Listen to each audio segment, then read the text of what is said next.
Hello प्यारे बच्चों, सभी को राधे राधे। मैं पवन आचार्य आप सभी का हार्दिक स्वागत करता हूं। आज बात करेंगे अपन बहुत ही शानदार वैकेंसी पशु परिचर की, जो कुछ ही समय के अंदर इसके एग्जाम होने वाले हैं और 19 जनवरी से इसके जो फॉर्म है वो ओपन हो चुके हैं। 17 फरवरी तक भरे जाएंगे। कुल 5,934 पदों पर ये वैकेंसी जो है आई हुई है और बहुत ही शानदार ऑफर इसलिए भी है क्योंकि इसके अंदर 10th पास ही जरूरी है, जो आजकल सभी बच्चों के पास ये मिल जाता है। पर यहाँ पर बात यह है कि इसके सिलेबस की बात करें अपन, क्योंकि जिस रोड पर अपन को चलना है, जिस गांव अपने को जाना है, जिस सिटी अपन को जाना है, एक बार रोड का पता होना बहुत जरूरी है। तो आज अपन पशु परिचर के सिलेबस के बारे में डिस्कस करते हैं, क्योंकि बहुत सारे जने, बहुत सारे बच्चे इस सिलेबस को देखकर ही तैयारी का मूड बनाएंगे कि मेरे को ये चीज करनी चाहिए या नहीं करनी चाहिए।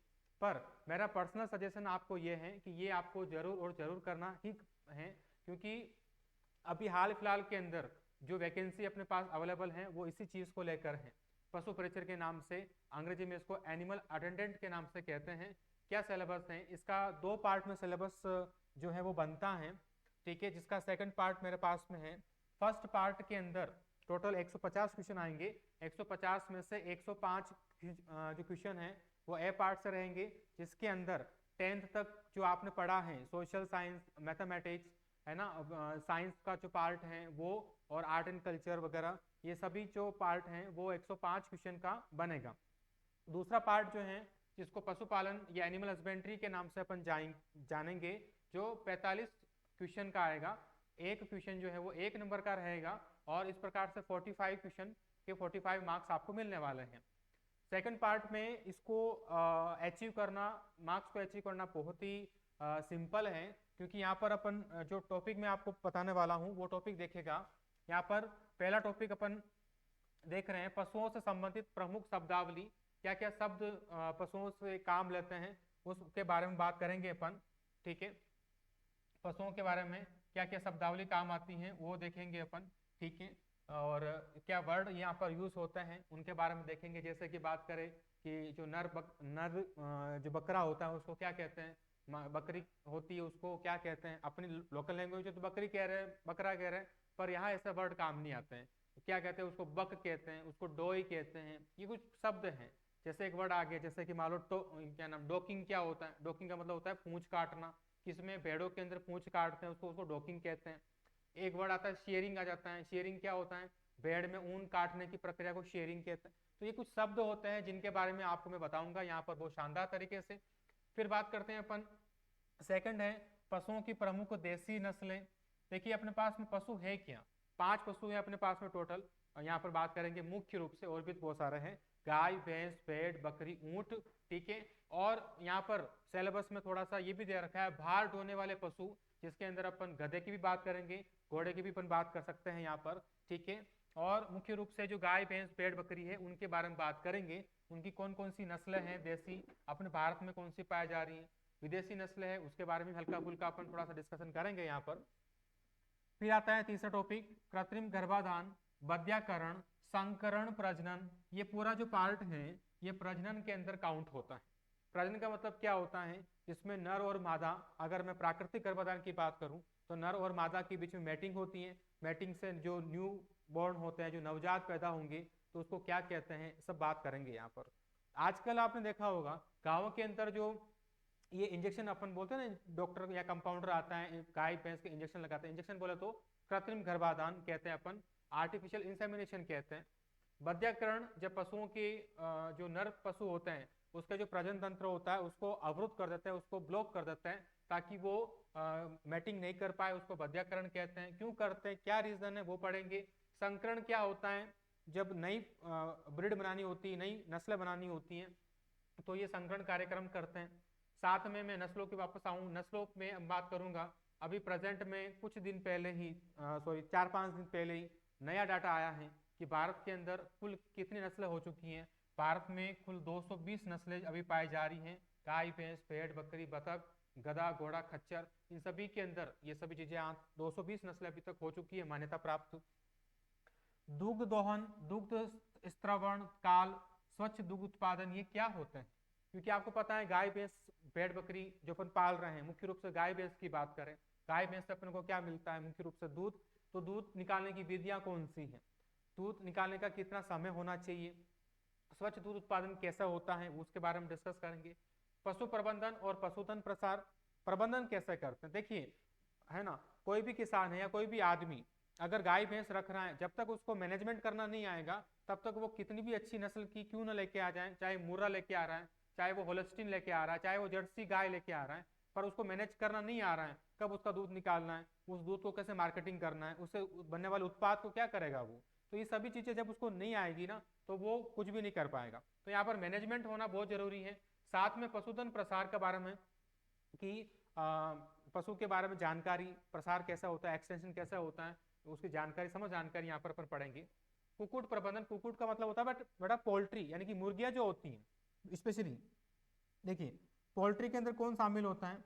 जो भी पक्षी अंडे देते हैं या जिन पक्षियों का मांस और अंडे मानव के द्वारा उपयोग में ले जाते हैं, उन सभी को अपन कुक्कुट या पोल्ट्री कहते हैं। कि सर केवल पोल्ट्री में केवल मुर्गी पढ़ेंगे? नहीं, मुर्गी के अलावा और भी पक्षी हैं जिनका मांस और अंडे मानव के द्वारा उपयोग में ले जाते हैं। जैसे मैं बात करूं बतख के अंडे, बतख का मांस हो सकता है, ठीक है, कबूतर का मांस हो सकता है, तीतर, बटेर, है ना, ये जो पक्षी हैं इनके मांस को बड़े चाव से खाते हैं मनुष्य। तो इनका प्रबंधन कैसे करेंगे वो पढ़ेंगे अपन। जैविक अपशिष्ट क्या होता है? खेतों के अंदर जो काम आने वाले जो पदार्थ हैं या पशु से जो अपने को जैविक अपशिष्ट मिलेंगे उसको कैसे हैंडलिंग करना है वो यहाँ पर अपन यहाँ पर पढ़ेंगे। ठीक है भाई, फिर बात करते हैं अपन नेक्स्ट टॉपिक भी। आठवां जो टॉपिक पढ़ेंगे अपन, संतुलित पशु आहार, चारे वाली फसलें, ये अपन यहाँ पर पढ़ने वाले हैं। संतुलित आहार, चारे वाली फसलें। देखिए, जब तक अपन पशु को सही तरीके से आहार नहीं खिलाएंगे, सही तरह से डाइट नहीं खिलाएंगे, तब तक वो अपने को उत्पादन सही तरीके से नहीं देगा। और साथ में यहाँ पर चारे वाली फसलें हैं जिसके अंदर रिचका, बाजरा, बरसीम, है ना, नेपियर ग्रास, ये जितने भी पशु को चारा खिलाते हैं वो सभी फसलें भी यहाँ पर अपन पढ़ेंगे।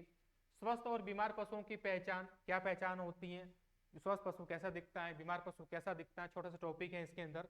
और बीमार होगा तो जाहिर सी बात है कोई न कोई रोग आएगा। अब रोग पैदा करने वाले कौन? अंत परजीवी और बाह्य परजीवी। सर परजीवी क्या होता है? इसको अंग्रेजी में कहते हैं पैरासाइट, जो दूसरे जीवों पर निर्भर रहकर अपना जीवन यापन करें उनको अपन परजीवी या पैरासाइट कहते हैं। ये पैरासाइट कितने प्रकार के हो सकते हैं? जीवाणु, है ना, वायरस या विषाणु, प्रोटोजोआ, इनके द्वारा होने वाले रोग पढ़ेंगे अपन यहाँ पर। अब रोग हुआ है तो रोग से बचाव तो करना पड़ेगा। बचाव करने के लिए अपन क्या करेंगे बेटा? यहाँ पर टीकाकरण, जिसको अंग्रेजी में कहते हैं वैक्सीनेशन। ठीक है, तो यह यहाँ पर अपन वैक्सीनेशन के बारे में डिस्कस करेंगे। स्वास्थ्य कैलेंडर भेड़ बकरियों का कि किस किस महीने के अंदर भेड़ बकरियों को कौन सा टीका लगाना चाहिए, इस कैलेंडर के बारे में डिस्कस करेंगे अपन यहाँ पर। साथ में पशु से मिलने वाले जो विभिन्न प्रकार के उत्पाद हैं जैसे ऊन, मांस, दूध, अंडे, इनका अपने देश के अंदर और राजस्थान के अंदर क्या कंडीशन चल रही है, कैसे इनका उत्पादन होता है, प्रति व्यक्ति उपलब्ध कितना है। ठीक है, ये बारे में बात करूं, थोड़ा सा इसके बारे में बता दूं आपको आपको जान के बड़ी खुशी होगी कि अपन दूध उत्पादन के मामले में पूरे विश्व के अंदर पहले पोजीशन पे विराजमान है। और अभी जब अपना देश आजाद हुआ तब 17 मिलियन टन उत्पादन चल रहा था अपने देश का। अभी की कंडीशन है, भगवान का आशीर्वाद है कि 221 मिलियन टन उत्पादन पहुंच चुका है और से ज्यादा उत्पादन चल रहा है। ठीक है, जिसमें राजस्थान जो है वो पहले नंबर पर उत्पादन में मामले में है, 33 मिलियन मैट्रिक टन के हिसाब से। अंडे की बात करें, एक आदमी को अपने भारत के अंदर एक आदमी को अंडे कितने खाने को मिलते हैं? लगभग 101 अंडे पहुंच चुके हैं। 101 अंडे एक आदमी को खाने को मिल रहे हैं। अब आप कहोगे सर मैं तो खाता ही नहीं। अब आप नहीं खाते तो क्या हुआ, दूसरे जो खा रहे हैं, है ना, तो उनके हिसाब से अपन बात करेंगे। ठीक है सर, आगे बात करते हैं अपन। नेक्स्ट टॉपिक चलेगा वर्मी कंपोस्ट खाद क्या होती है। केंचुए की खाद बोलते हैं इसको अपन बेटा, जिसमें विभिन्न प्रकार के केंचुए के द्वारा वर्मी कंपोस्ट खाद बनाई जाती है। नॉर्मल खाद की तुलना में काफी अच्छी मानी जाती है और अभी प्रेजेंट टाइम के अंदर इसमें भी अच्छा खासा बिजनेस जो है वो चल रहा है। वर्मी कंपोस्ट में लो इन्वेस्टमेंट के साथ में हाई प्रॉफिट के कमाया जाता है। इसमें के अंदर पशुओं के चमड़े और हड्डियों का उपयोग करेंगे, कैसे इसके चमड़े का यूज होता है, क्या क्या चीजें बनाई जाती हैं, हड्डियों को कहाँ का उपयोग होता है, उसके बारे में डिस्कस करेंगे। पशुओं की उम्र ज्ञात करना या आयु ज्ञात करना। सर उम्र क्यों ज्ञात करते हैं? देखिएगा, गाय भैंस की उम्र लगभग 20 से 25 वर्ष होती है, भेड़ बकरी की उम्र लगभग 10 से 15 वर्ष होती है। ठीक है, तो ये उम्र इसलिए ज्ञात करते हैं कि पशुओं का जो उत्पादन है वो डायरेक्ट और डायरेक्ट किस पर डिपेंड करता है, उम्र पर डिपेंड करता है।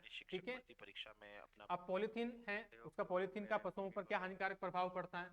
पशु इंश्योरेंस, अभी इंश्योरेंस की कुछ योजनाएं चल रही है, उसके बारे में डिस्कस करेंगे। पशु के खरीद के समय पशु की जो खरीद होती है, अगर आप किसी पशु मेले के अंदर गए, राजस्थान का सबसे बड़ा पशु मेला कहाँ पर, पुष्कर मेले के अंदर बात करूं मैं, तो पुष्कर के अंदर जो सबसे ज्यादा खरीद फरोख्त होती है जानवरों की, ठीक है, उसकी बात करूं मैं, तो कैसे खरीदना चाहिए, क्या उसमें लक्षण देखने चाहिए, क्या देखकर अपन उसको खरीदेंगे और वो अपन को फायदा पहुंचाएगा कि नहीं पहुंचाएगा, ये सभी सावधानियां अपन यहाँ पर पढ़ने वाले हैं। पशु मेले और पशु गणना, वैसे तो ये ज्योग्राफी का टॉपिक होता है जो आप ज्योग्राफी के अंदर भी पढ़ेंगे, फिर भी यहाँ पर मैं आपको पढ़ाऊंगा कि कहाँ कितने मेले भर जाते हैं। राजस्थान में सबसे ज्यादा पशु मेले कहाँ भर जाते हैं, नागौर जिले में भर जाते हैं। पशु गणना जो अभी तक 20 पशु गणना हो चुकी है, 20वीं पशु गणना, और 21वीं पशु गणना 2024 के अंत तक, इस साल के अंत तक या अगले साल में इसके डाटा आ जाएंगे। ठीक है, इसके बारे में अपन यहाँ पर डिस्कस करने वाले हैं। ठीक है सर।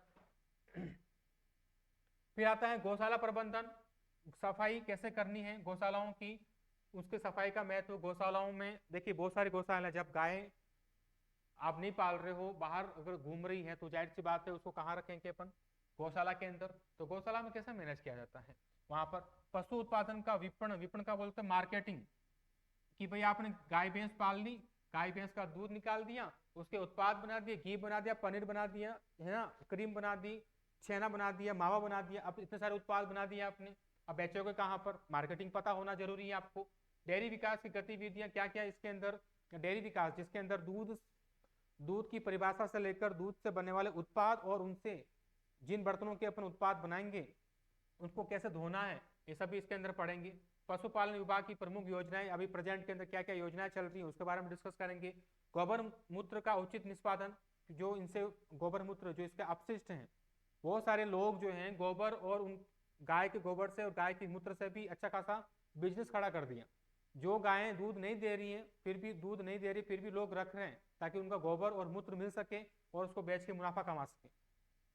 ऊन, ठीक है, और ऊन कर्तन वाले पशु और भार ढोने वाले पशु के बारे में पढ़ेंगे अपन, और इनसे क्या क्या महत्वपूर्ण प्रश्न बन सकते हैं उनके बारे में पढ़ेंगे, और क्या क्या गतिविधियां होती हैं वो सभी टॉपिक जो है अपन उद्भव एकेडमी के द्वारा, ये सभी जो टॉपिक मेरे द्वारा पढ़ाए जाएंगे उन सभी को अपन पढ़ेंगे अच्छे तरीके से, एक एक टॉपिक के बारे में डिस्कस करेंगे, साथ में क्या क्या क्वेश्चन बन सकते हैं उसके बारे में अपन डिस्कस करेंगे। ठीक है, तो चलिए ठीक है बेटा, मिलते हैं अगले क्लास के अंदर, तब तक के लिए सभी को राधे राधे।